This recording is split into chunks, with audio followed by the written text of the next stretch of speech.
And okay, well, you could say like you should self-custody. Well, how does, who at Microsoft is supposed to self-custody?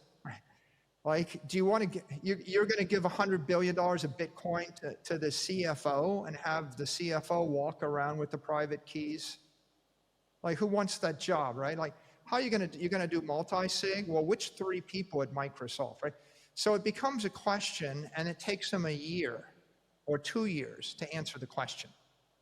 And is it possible? Sure it is. It just takes 2 or 3 years.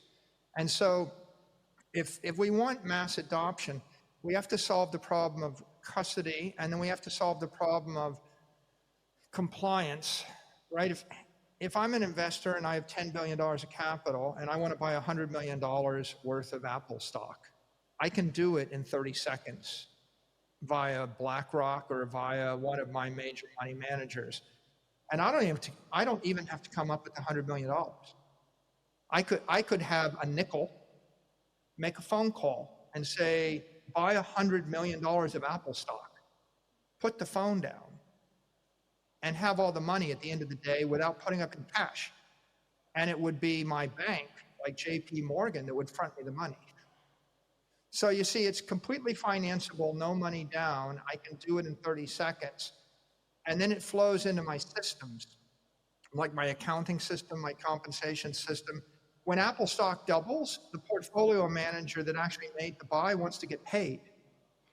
So how do I attribute the success of the investment to the person that made the investment when it's changing every minute of the day? How do I pay taxes on it? How do I make sure I don't have a Nick Leeson situation where one portfolio manager makes a $10 billion bet and bankrupts the entire firm, right? So these are all pedestrian problems, but they're solved by that spot ETF plugged into the money manager. That's going to be the number one driver, right? And that's going to dwarf everything else in the near term.